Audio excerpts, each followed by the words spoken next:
Hello, welcome back to X-Men Classic. This is episode number 17.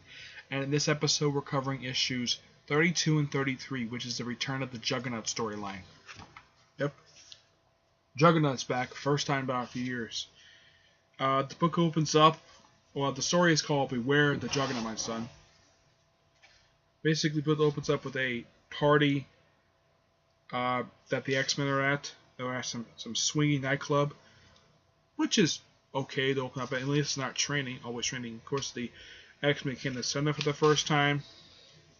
And then, while this is going on, in this very issue, reveal what happened to Juggernaut after he was defeated in X-Men number 13. Here he is. Apparently, here he is right here.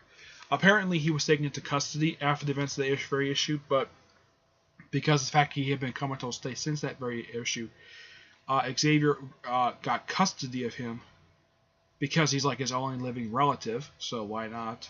So he's able to do it. So he's helping to restore his brain, and they get like a reference to what happened so they give the origin story of the Juggernaut in issue 12, and show like flashback of how he was defeated for the first time.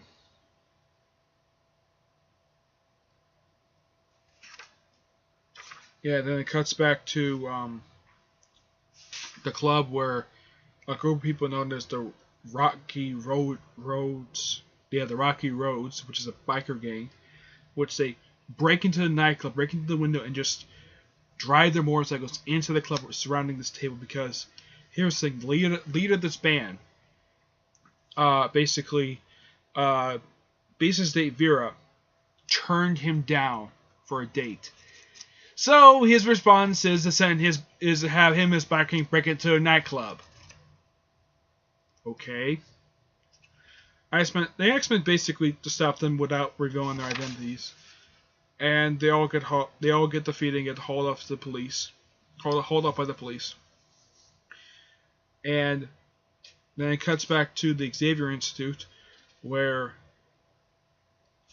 Xavier's come to repair his brain, and somehow basically some resistance because of the gem that gives Juggernaut his powers. Somehow he's restored to where he was, and apparently, just by convenience, it's never fully explained, but somehow Xavier brought Juggernaut's helm with him and allowed him to have right there. It says it's conveniently left nearby, so Juggernaut's at the full power.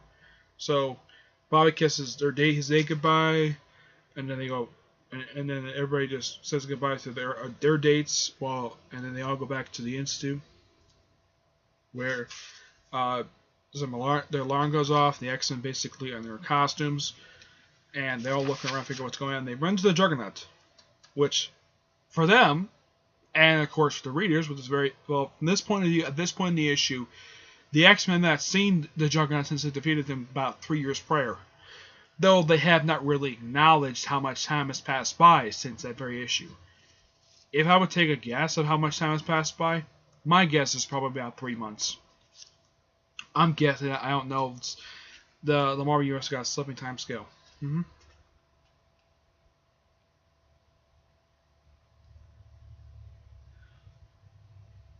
So the X-Men just attack him, and they try to stop him. All of a sudden, Juggernaut hears a voice in his head, telling him to go to an airfield and steal an airplane. After he supposedly defeats the X-Men, steals an airplane and leaves. And they find Xavier's unconscious body. And then the issue kind of ends with him looking for Factor 3.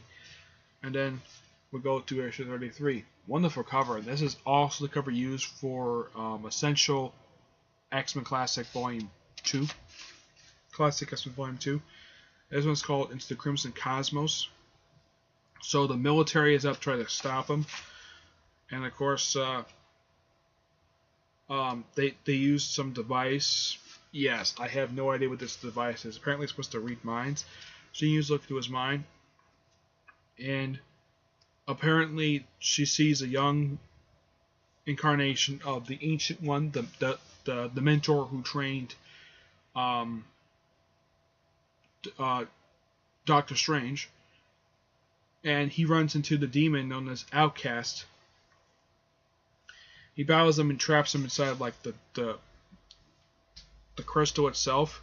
So they went to go. So basically, their job to do is looking for Doctor Strange, and they find a way to contact him. And then here he comes, astral projection.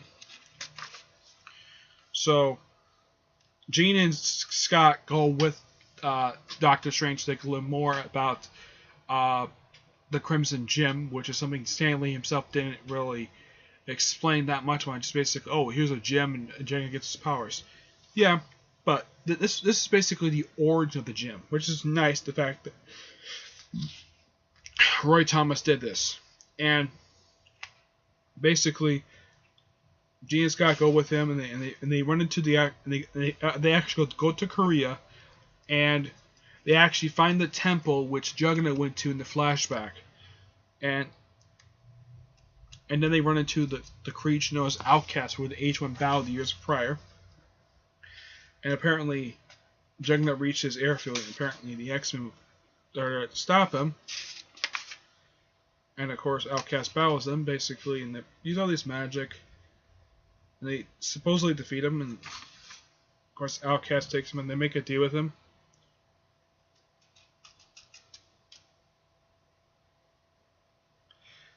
Yeah, I know I'm kind of pausing here, but so they kind of, in a way, knock him out.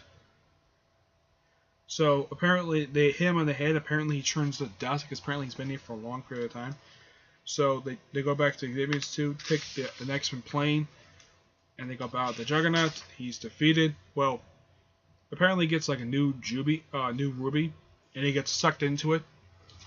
Which that's later explain what happened to him in the pages of, I think it's either Hulk or Doctor Strange, because he disappears from the X books for a while. Because this is the last time I think in the classic era, before the Chris Claremont era, that the Juggernaut himself actually makes a physical appearance.